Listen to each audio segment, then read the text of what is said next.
So welcome again. It always feels different after we've sat for a bit. Everyone looks a little different. So here we are on the cusp of August 12th, the third anniversary of the day the white supremacists came to Charlottesville to violently protest our desire to remove the Confederate statues. We were shocked and unprepared at the level of violence. We've learned and seen a lot in these 3 years. Cell phones have put it in our faces.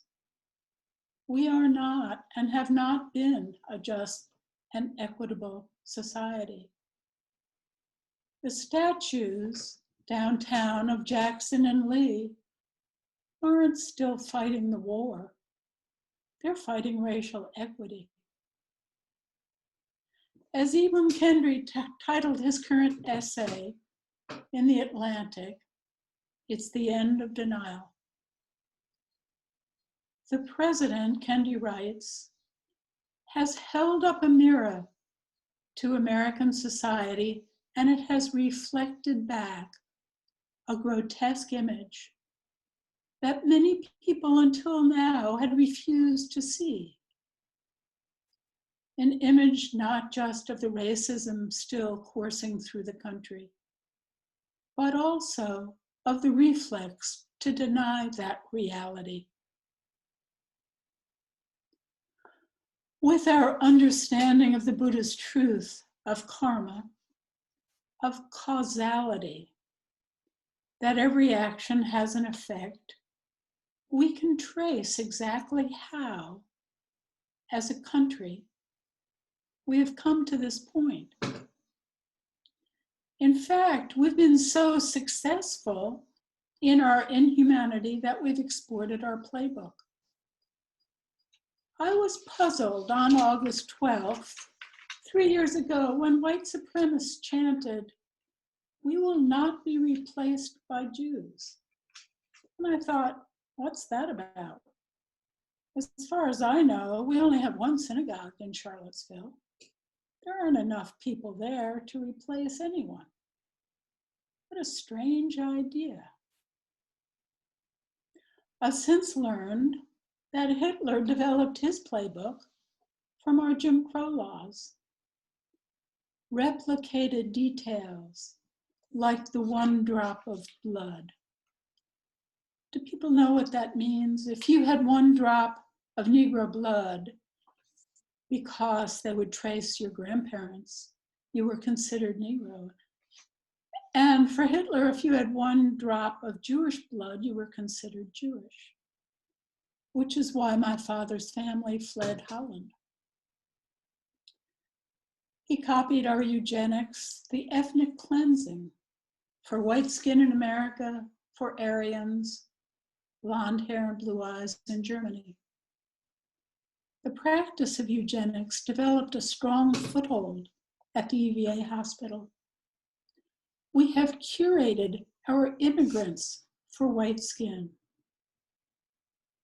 It's a bizarre construct that a person's skin color makes them more or less valued as a human.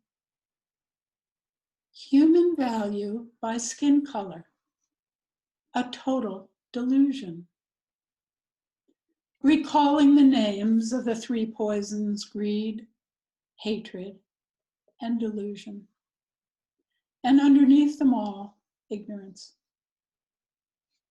America has developed into a caste system with people of color at the bottom. This pandemic has revealed who our essential workers are, how underpaid they are, and therefore people of color, infected and dying at much higher rates than whites.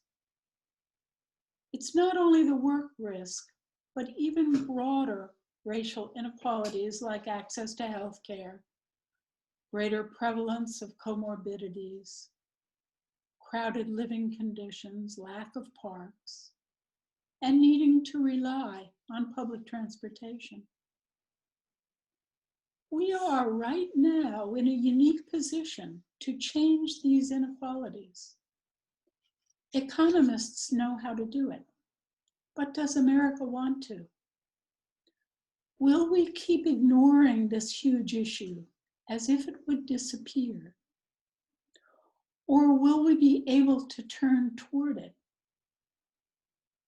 Is our polarization really about racial equity? Is this all about fear? And if so, do we have the courage to turn toward it? John Lewis said that freedom is not a state, it's an act. It's not some enchanted garden perched high on a distant plateau where we can finally sit down and rest. Freedom is a continuous action we all must take, and each generation must do its part to create an even more fair, more just society. Isabel Wilkerson uses the words caste system in her new book, Caste, The Origins of Our Discontents, as a way to deepen one's understanding of what Blacks experience in this rigid social hierarchy and oppression.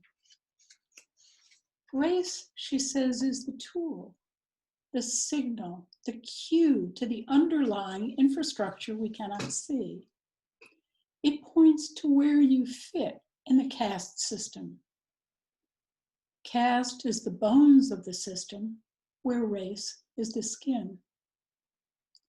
Caste undergirds much of the inequality and injustices and disparities that we live with in this country.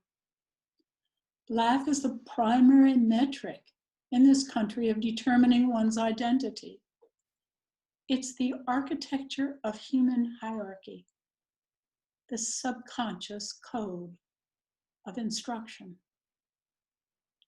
It's an innovation, Wilkerson says, that's only several hundred years old. Dating back to the time of the transatlantic slave trade. And that's because before that time, there were humans on the land, wherever they happened to be on the planet.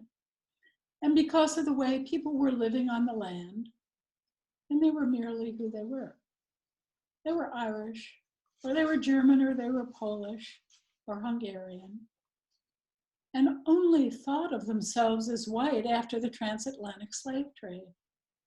Only after people who had been spread out all over the world converged in this one space, the New World, to create a new country, a new culture, where all of these people were then interacting and having to figure out how they were going to relate to one another. This is when you have a caste system that emerged. A caste system that emerged that instantly relegated those who were brought in to be enslaved to the very bottom of the caste system, and then elevated those who looked like those who had created the caste system, meaning those who were British or West European, at the very top of the caste system.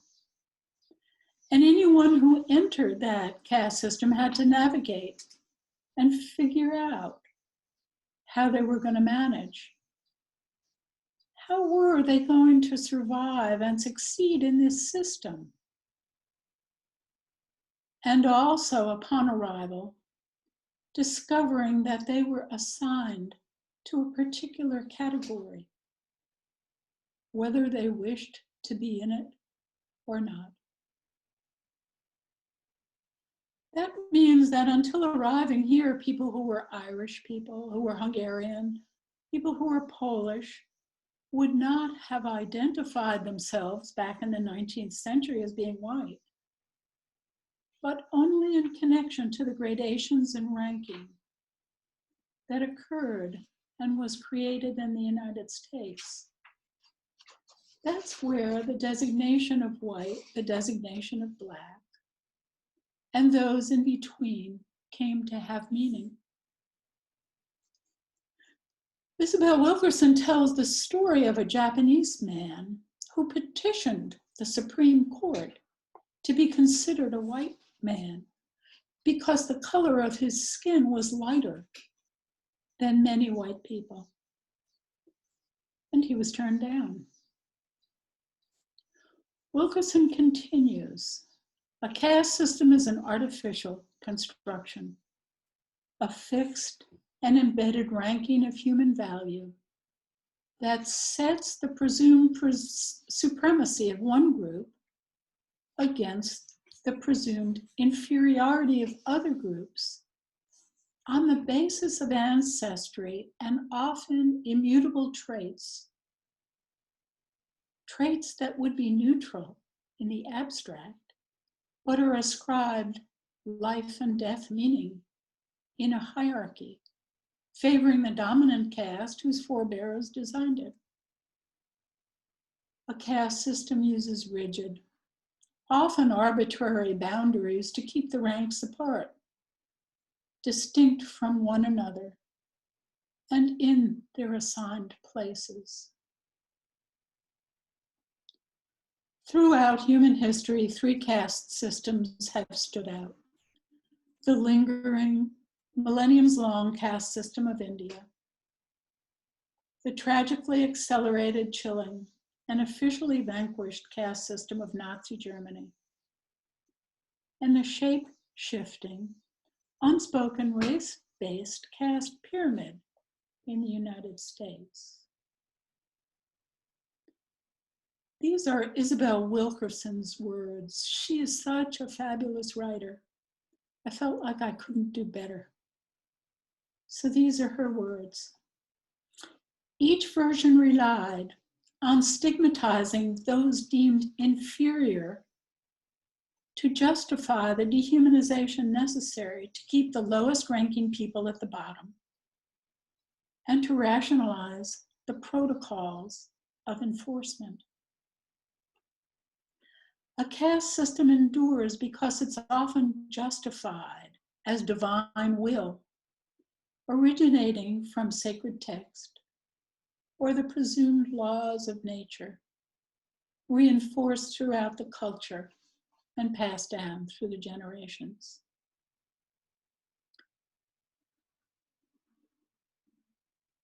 Bhikkhu Bodhi, a Buddhist scholar, writes that within the wider Indian society, the Buddha did not attempt to abolish the caste system, which it seems had not yet developed into the complex, oppressive system it became several centuries later. However, he flatly rejected the orthodox Brahmin view that a person's class status was an indication of his intrinsic worth. Within the Sangha, the monastic order, he completely disregarded all distinctions of social class, declaring, just as the waters of the 4 great rivers flow into the ocean and become known simply as the waters of the ocean, so when people of all 4 social classes go forth as monks in my teaching, they give up their social status and become known simply as disciples of the Buddha. So the 4 classes in the Buddha's time were the nobles, the Brahmins or priests, the merchants, and the serfs were the lowest class. The Buddha himself belonged to the noble class because his father was kind of the official leader of the area that they lived in. In the Buddha's instructions to the Kalamas, he advised them not to simply follow traditions, but he said, don't follow your own preferences either. If you see, through watching your own actions and their results, that following a certain mental state leads to harm and suffering, you should abandon it and resolve never to follow it again. We can certainly see how the development and continuation of our caste system has led to much harm and suffering.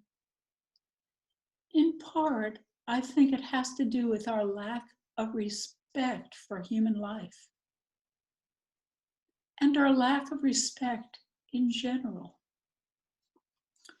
His Holiness the Dalai Lama has advocated and written for years about the need for secular ethics being taught in public schools.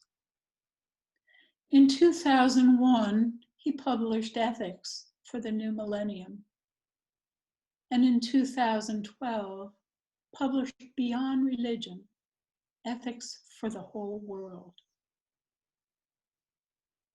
Ethics is the foundation of Buddhism. In this country, we seem to have lost our way, lost our moral compass.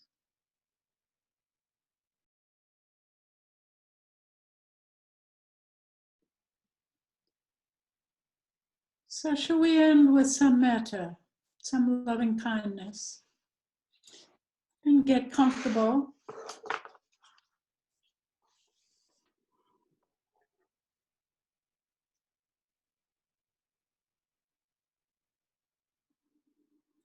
May we be aware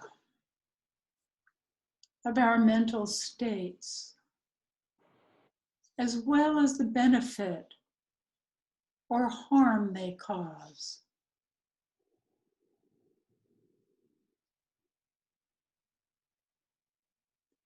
May we affect wholesome benefits. May wholesome projects come to fulfillment.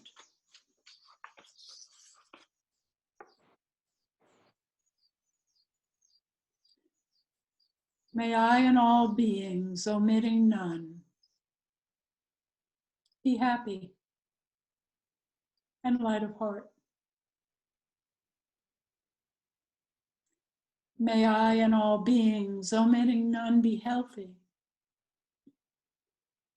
and strong of body and mind.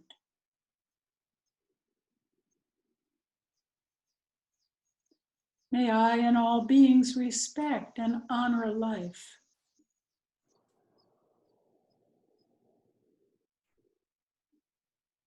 May I and all beings be peaceful, experience contentment and well-being. May I and all beings be safe. When it comes down to it, we all want the same things. And may the merit of our learning, our study, and our practice be of benefit to everyone. Thank you.